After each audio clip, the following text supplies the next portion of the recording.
தொலைக்காட்சி ஆசான் செந்தமிழ்ச்சி.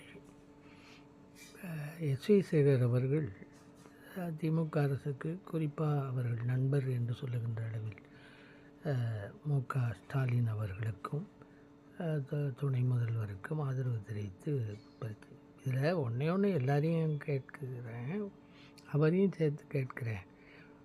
வசதி நலிந்தவர்களுக்கு நிச்சயமாக அது பிராமணனாக இருந்தான்னா அல்லது பறையனாக இருந்தான்னா, அதாவது ஜாதியை குறிப்பிடுறீங்களே, அதுக்காக சொல்கிறேன்.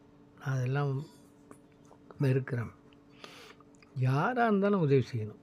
ஒரு குருக்களே முதல்ல ஒரு குருக்கள் வீட்டில் இந்த ஐயங்காரே பொண்ணு கட்டுறதில்லை, அவங்கள ஏதோ தனி ஜாதியாக தான் வச்சுருக்காங்க. இந்த அந்த வகுப்பை சேர்ந்தவர்கள், பிரிவை சேர்ந்தவர்கள், ஜாதின்னு சொல்ல தான் வேண்டியிருக்கு. நான் அதை விரும்புகிறதில்ல. எல்லோரும் ஒன்று தான், அதில் சந்தேகம் இல்லை. சமரசம், சமத்துவம், புத்தர் கொள்கை மிக உயர்வு.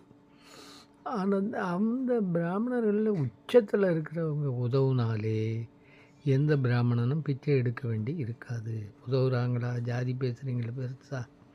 அதே மாதிரி வன்னியர்கள் இருக்கிறான்னு சொல்லிக்கிட்டு இருக்காங்களே ஒரு ஜாதி, அந்த வன்னியர்களில் மேலே இருக்கிற வன்னியர்கள் கீழே கிடந்து உழன்று கொண்டிருக்கிற ஏழைகளுக்கு, வன்னியர்களுக்கு உதவினாலே வன்னியர்களில் ஏழைகள் வறுமையில் யாரும் இருக்க மாட்டார்கள். நாடார்களும் அப்படித்தான், எல்லோரும் தான், பிள்ளைமார்களும் அப்படித்தான், முதலியார்களும் அப்படித்தான். ஆனால் மேலே போன பிறகு பணக்கார ஜாதி, ஏழை ஜாதி என்பதை தவிர எந்த ஜாதியும் இந்த நாட்டில் இல்லை என்று உறுதியாக சொல்லுகிறேன். வணக்கம். எல்லாம் தங்கள் பிழைப்புக்காக வைத்திருப்பதே ஜாதி, அது ஒரு வியாதி.